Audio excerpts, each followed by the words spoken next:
Ayun, so officially nagkalat na naman ako sa kwarto ko and yeah.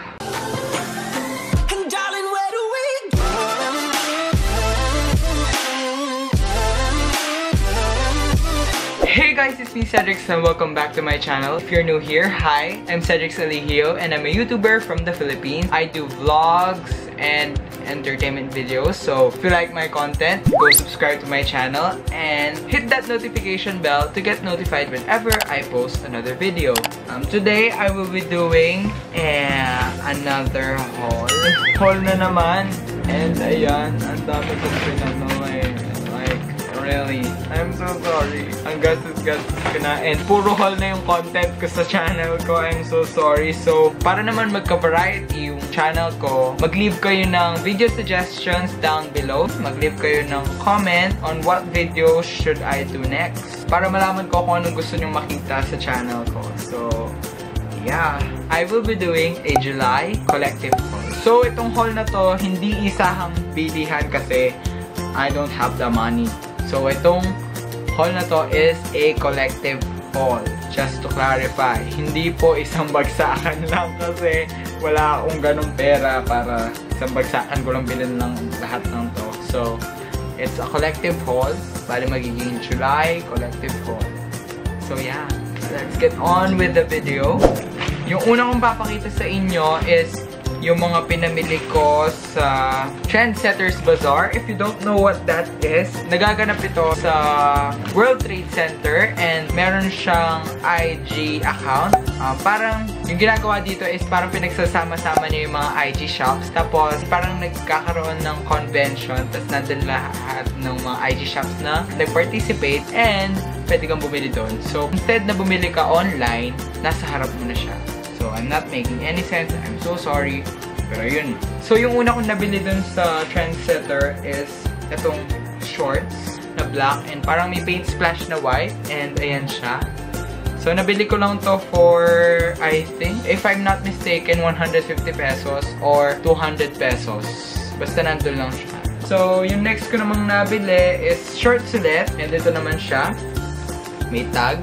Yan siya. Para siyang black, tapos may gray na leaves and flowers. So, if pinapanood yung mga haul ko, lagi akong may binibiling short na ganito. Kasi, komportable siya para sa akin. And, yun, madali siyang isuot. Isusuot mo na gano'n. If you personally know me, mahilig ako mag-short. Kaya, ayan. So, yun, nabili ko siya for 250 pesos. Next ko naman nabili is itong shirt na to, na printed. And, it's only for 150 pesos. Kaya, binili ko na siya. So, next ko namang nabili is itong shirt ulit. And ito siya. White t-shirt siya na may cat. You can see that. Yan, may cat. Nabili ko siya for 200 pesos. And ayan siya. So, yung last shirt ko namang nabili, I think, is itong Pushin. Hindi ko alam kung yun yung tawag dito sa cat na to. Pero, I think, yeah. Yung nakikita sa sa Messenger, yung pusa sa Messenger, yung sa stickers, ang cute niya. And yun, nakitan lang ako. Nabili ko din siya for 200 pesos, kaya, ayun. Next ko naman nabili sa Trendsetter is itong phone case na Thrasher. So, ayan siya. And nabili ko lang siya for 180 pesos. So, next ko naman nabili, hindi ko alam kung ano siya talaga. Deodorizing spray. So, set siyang tatlo. So, itong isa is para sa room and linen spray. And ito naman para sa exercise gear.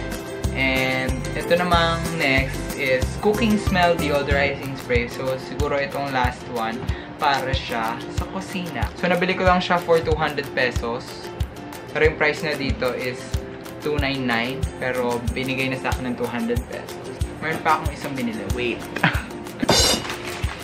So, I'm back.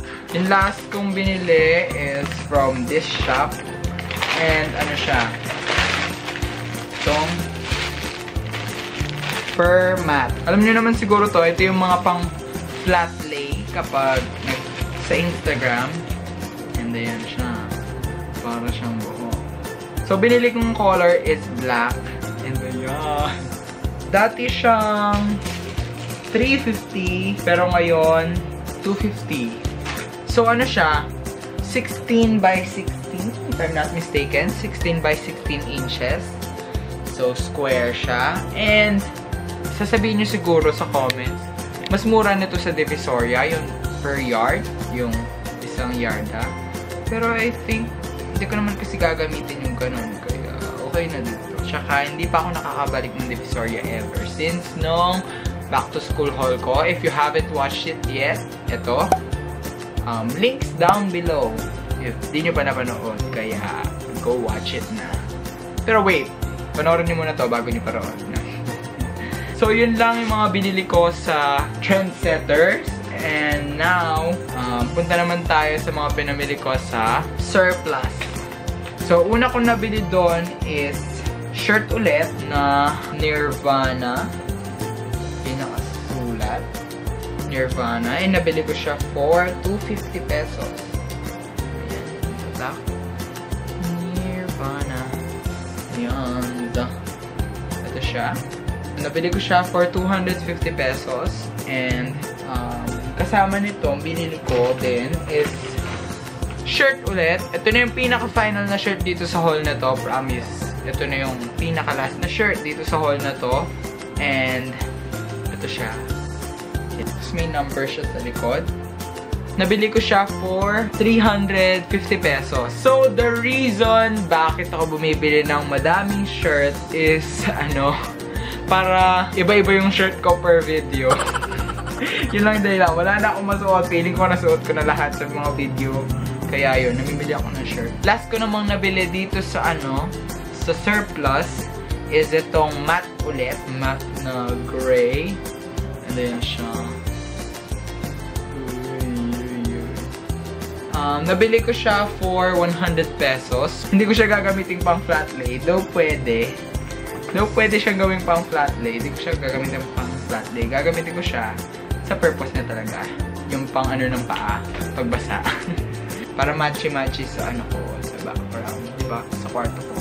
So, yun lang nabili ko sa Surplus. And now, punta naman tayo sa nabili ko sa isa pang IG shop. Pero through online transaction ko siya binili. Hindi sa Trendsetters. And galing siya sa Chasing Case. And ayun. Mga iPhone case. And mura lang sa kanila actually. Kaya bumili ako ng madami na makyaw ako. Pampanga based siya. So, that's a plus for me. Kasi malapit lang ako. And maganda sa kanila, nakipag-meet up ako sa school namin. Kasi alam ko, assumptionist din yung seller. Kaya nakipag-meet up ako sa school. So, bumili ako madaming case para sa phone ko. Kasi mura lang. Ayan. Fine. Una ko nabiling case doon is itong clear. Nakikita nyo naman yung clear na may parang lines pa din. And, ayan, pati sa side may lines. Nagandahan ako, nakita na ko kasi clear, tas pero ganon. Para siyang shockproof. And I don't know if shockproof siya. So, ayan. So, yung case na to is 100 pesos lang. And, next ko namang case na nabili is itong Supreme na red. And, ayan. It's beautiful. So, nabili ko lang siya for 150 pesos. Biruin nyo yun, 150 pesos lang to. Kaya nga namakyaw ako ng case sa kanila kasi mura lang talaga. Nagre-range lang yung mga products nila ng 100 to 150. Or 180. Basta ganun, 150. And next ko naman nabili is ito namang Stussy. I don't know if ganun pronounce to. Pero Stussy. Stussy. So, yan. Nakutan ako kasi para siyang marble. Nabili ko din to for 150 pesos. Next ko naman nabili is itong Thug Life naman. And meron siyang mga leaves sa gilid. Tapos nasa gitna yung Thug Life. And nakutan lang ako and for 150 pesos okay na siya. Hindi ka ako sure kung 150 nga ba lahat to. Basta yun. Ito na yung last na binili ko doon sa IG shop na yon. And Supreme ulit. This time, floral naman na Supreme. And ayun. And ito yung pinakamaganda sa kanilang lahat. And I love it. Maganda siya. So, again, 150 pesos. So, yun. So, 150 pesos. Ito, 150 din. And this din, 150. And ito din.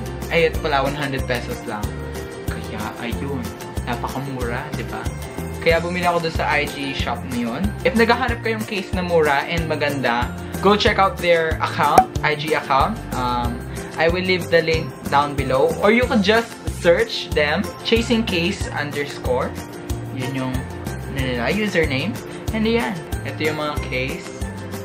Diba? So, isalin na din natin yung trasher kanina. Where art thou? Ayan.